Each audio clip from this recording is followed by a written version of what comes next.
taka, ndio tunalijibu hapa. Umeelewa vizuri? Naomba twende naomba tu watu wanapiga simu. Naomba twende tupate Torati 14. Torati 14. Tutaanza mstari wa 22 mpaka 26. Ndio. Torati 14. Torati 14. Ngoja mtaalamu afanye mambo yake hapa. Torati 10.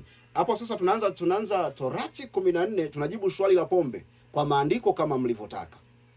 Kwa hapo tutaangalia sasa tena mtaleta kisingizio kipi? Waje na hoja mpya. Mje na hoja mpya sasa. Torati 14 mstari wa 22. Tutaanzia 22 mpaka 26. Yaani wewe unaishika vizuri, hata ukisema pale unamchukua hivi unazunguka hivi ili ajaye ukimweka hivi unamwona unamkata. Hata huko ulipo nyumbani na wewe fungua Biblia yako. Torati 14 mstari wa 22, tutasoma 22 mpaka 26. Yes, hapa tuanze hapo 22. Mimi niende na 22 hapa. Usiache kutoa zaka ya fungu la 10 katika maongeo yote ya mbegu zako yatokayo shamba mwaka baada ya mwaka. Ndio. Umeelewa? Tueleze kidogo hapo. Hapo Mungu anamsisitiza mtu hapo kwamba usiache kutoa zaka za maongeo yako ya mbegu la shamba mwaka hadi mwaka. Yaani mfano umevuna, basi umepata labda gunia zako 10. Usisahau kwamba gunia moja ni la Mungu. Anamwagiza huyo mtu. Naomba tuendelee. Tunaendelea. Anasema nawe utakula mbele za Bwana Mungu wako mahali atakapochagua. Apakalishe jina lake. Zaka ya nafaka zako ni divai yako na mafuta yako na wazaliwa wa kwanza wa makundi yako ya ng'ombe na ya kondoo, ili upate kujifunza kumcha Bwana Mungu wako daima. Ndio, naomba tuendelee tena. Anasema tena hapa, na njia ikiwa ndefu mno, nawe usiwaze kuzichukua, kwa kuwa mahali ni mbali nawe. Unapoweka nukta, usisahau hiyo ni Torati, na Torati imeandikwa na Musa. Umeelewa? Hapo bado hawa jamaa wanasafiri kwenda Kanaani, ndio wanapewa hawa maagizo. Na Wanaisraeli maisha yao yalikuwa ni ya kuhamahama mara nyingi sana. Sasa pengine leo uko Mbeya, wamefikia Mbeya. Sasa na kila kituo ambacho walikuwa wanakiweka wale jamaa, ni Mungu alikuwa anasema, nataka muweke kituo Makambako, nataka muweke kituo Igawa. Umeelewa vizuri? Sasa hapo anaposema kama hivyo vitu hizo tuseme bidhaa hizo sasa zikawa nyingi. Umeelewa vizuri? Hizo zaka hizo sadaka zikawa ni nyingi na hazibebeki. Na safari inaendelea. Naomba uendelee sasa. Anakuambia mno atakapochagua Bwana Mungu wako apakalishe jina lake. Hapo atakapokubalikia Bwana Mungu wako. Naomba uendelee. Ndipo uzibadili ziwe fedha. Umeelewa? Na kufunga zile fedha uende nazo mkononi mwako. Weka nukta kwanza hapo. Unanielewa? Kwa kuwa ni watu wa kusafiri na pengine sasa mtu akawa na mifugo yake ana kwa sababu nyakati hizo asilimia kubwa sadaka ilikuwa ni mazao na wanyama. Umeelewa vizuri? Yes. Sasa inafika mahali kubeba vile vitu inakuwa ni mzigo mkubwa kwa huyo mtu. Sasa anamwambia hivi, kama nilipopakusudia mimi Mungu kukupeleka kwa ukaweke kituo ni mbali. Umeelewa vizuri? Basi utauza hivyo vitu uvibadili kuwa fedha. Umeelewa vizuri? Huyu ni Mungu anamwagiza mtumishi wake. Naomba tuendelee. Tunaendelea na kusema hata mahali itakapochagua Bwana Mungu wako. Na zile fedha zitumikie kwa chochote. Weka nukta. Naomba uielewe sentensi chochote. Na zile fedha zitumikie kwa chochote. Ielewe vizuri sana sentensi chochote. Umeelewa? Chochote maana hakuna mipaka. Ndio. Tuendelee. Itakachotamani roho yako. Itakachotamani roho yako. Hakuna mipaka. Tuendelee. Itakachotamani roho yako, ng'ombe au kondoo au divai au kileo. Weka nukta. Au divai au kileo. Asema nani? Asema Bwana. Ndugu yangu, kumbuka kitu kimoja. Vitabu 5 kuanzia Mwanzo kama sikosei mpaka Hesabu huko. Mnavijua nyewe vitabu vya sheria. Vile 5 vile ni maneno ya Mungu mwenyewe kabisa ndani ya Musa. Umeelewa vizuri? Ni maneno ya Mungu mwenyewe kwa Musa. Yaani ni Mungu anasema. Sasa hapa leo atakayembishia Mungu nitamshangaa. Umeelewa vizuri? Anabishana na Mungu. Yes, anasema huyu mtu aitumie hiyo pesa tena, hizo ni sadaka, yani ni vitu ambavyo vimetolewa sadaka, aviuze hivyo vitu. Akisha viuza hivyo vitu, yuko huru mtu huyo anunue ng'ombe au kondoo, maana hapo ule nyama yani hivyo. Alafu sasa anaongeza divai au kileo, manake sasa pombe. Kileo si ndo pombe, ndugu zangu?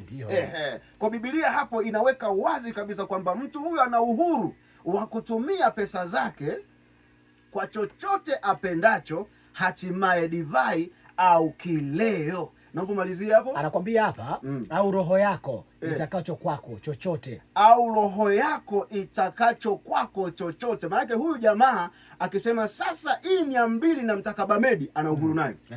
Anampata. Maana ameruhusiwa katika hiyo neno chochote au roho yako ipendacho. Yaani huyu mtu akitaka chochote kwa pesa hiyo yuko huru, kuanzia na kileo na hivyo vingine. Kwa hiyo ndugu yangu, nikupe tu wazi kwamba kwa mfano huo na kwa andiko hilo, ili ni agano la kale. Sasa tutakwenda agano jipya pia. Ili ni agano la kale. Kwa neno hilo na kwa andiko hilo, pombe si dhambi. Kwa wewe kama una baa, wewe si uko una kitu gani, una vilabu, wewe bwana, endelea kuishi maisha. Mimi ni mtumishi wa Mungu na kuweka wazi leo, na nakupa amri hii leo kwa jina la Yesu: kula maisha. Umeelewa vizuri? Kufa kwaje? Kula maisha. Dhambi hiyo ya pombe haipo. Sasa hapa anamalizia na kusema, anakwambia nawe utakula huko mbele za Bwana Mungu wako. Tena furaha wewe na nyumba yako. Sasa tena ufurahi wewe na nyumba yako. Hao wachungaji wenu hawa mwe makini nao sana. Dini imekuja na utaratibu wake. Yako mambo imejadili kwamba haya tuwaambie, haya tuwafiche. Umeelewa? Sasa yako mambo wanawaambieni hususan ya dhambi, na yatoa ndugu toa ndugu toa. Haya sawa, mtaambiwa kweli, lakini ukweli mwingine wa kuwaweka huru mbele za Mungu na maisha yenu. Na ndo maana hata shetani yuko rahisi sana kutufikia sisi Wakristo sisi. Na ndio maana 90% Wakristo ni masikini tena wahovyo. Kwa nini? Kwa sababu injili imepindishwa kwetu. Mungu yuko ndani yetu, lakini tunamwambia tumtafute Mungu mahala fulani. Unanielewa vizuri? Ni kosa kubwa sana hili. Naomba muda wetu unaweza kawa umekimbia sana. Bado tuna nafasi. Tumalizie Mathayo. Twende Mathayo ili tutoe na uhakika zaidi. Wengine wanasema mbona agano jipya linasema sawa. Tunaenda agano jipya. Twende Mathayo. Twende Mathayo 11. Alafu tutaenda ni Mathayo. Yaani hapa tuna dakika takriban 17. Tutawajibu kwa haraka. Mathayo 11. Alafu mstari wa 17 tutaenda mpaka 19. Hapo nafikiri ni sio parefu sana. Hapa. Tufungue vitu. Watu wajue vitu. Wajue vitu. Usijali wewe unayetuma message, hata kama ni maswali ni nini, utajibiwa tu. Hata kama si leo utajibiwa. Yaani usiwe na shaka. Tunaanza kuanzia 11 mpaka 17. Tunaanzia 17 17 mpaka 19. Sawa, haina tabu. Anakuambia hivi, imeandikwa na kusemwa, tuliwapigia filimbi wala hamkucheza, tuliomboleza wala hamkulia. Endelea. Maana Yohana alikuja hali wala hanywi, wakasema yuna pepo. Yohana alikuja hakula hakunywa, wakasema ana pepo. Hakula hakunywa, wakasema ana pepo. Tuendelee. Anasema nyingine hii hapa. Tusikize kwa makini hapo. Mwana wa Adamu alikuja akila na kunywa, wakasema mlafi huyu na mlevi, rafiki yao watoza ushuru na wenye dhambi. Anayeambiwa ni Yesu, unayemlilia usiku na mchana. Anaambiwa hivi, Yesu ndo anasema sasa maneno hayo. Anayashuhudia maneno hayo kwa hao Mafarisayo. Umeelewa vizuri? Anawaambia hivi, ninyi watu wa aina gani nyinyi? Yohana alikuja hakula hakunywa, mkasema huyu ana pepo. Umeelewa? Mimi sasa mwana wa Adamu nimekuja, nimekula na nimekunywa, mmesema mlafi na mlevi. Maana Yesu alikuwa anakula sana na alikuwa anakunywa sana pombe. Tena nyakati zile hii pombe inayozungumziwa rafiki yangu ni gongo. Usio kafikiri hizi pombe zenu togwa hizi ambazo una enjoy. Ukishika kapombe fulani huko mtani wewe, zilikuwepo pombe hizo ambazo kina Yesu alikuwa anakunywa. Sasa mpaka hapo utabisha nini kwamba pombe sio dhambi? Yesu ndo anahitimisha hapo.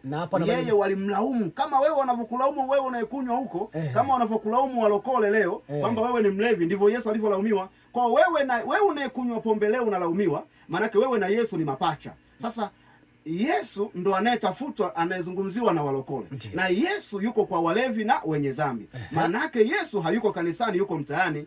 Neno langu litabaki pale pale. Yesu hayuko kwenye dini wala hayuko kwenye majengo yenu, yuko mtaani. Yuko kwetu sisi wakina Ibrahim. Yuko kwa hao mnaosema mabamedi, yuko kwa hao mnaosema walevi, yuko kwa hao mnaosema wenye, maana alikuja kwa hao, kwa ajili ya hao, na hilo neno halijabadilika na halitabadilika mpaka dayari hii itakapokamilika. Umeelewa vizuri? Ndio. Tunahitimisha jibu la pombe. Kwa hiyo tunarudi kwenye Lakini hapa vile vile alikuwa anamalizia na kusema na hekima imejulikana kuwa ina haki kwa kazi zake. Wow. Umeelewa? Kwa zile kazi alizokuwa anazifanya mwana wa Adamu wao hawafanyi, basi hekima ikajulikana. Umeelewa vizuri? Ndiyo. Kwa hiyo ndugu yangu, wewe uliyekuwa na hofu na dhambi na vitu kama hivi, nafikiri kwa sehemu kubwa umenielewa. Ufalme wa mbinguni umekaribia. Naomba basi zisomwe message kadhaa hapa, pengine hata 2-3 za tukabahatika tukaona tunafanyaje hapa. Yes. Somo limewaingia ama vipi? Naona zimeingia nyingi kweli kweli. Na zinakuja bado. Hapa zinakuja bado.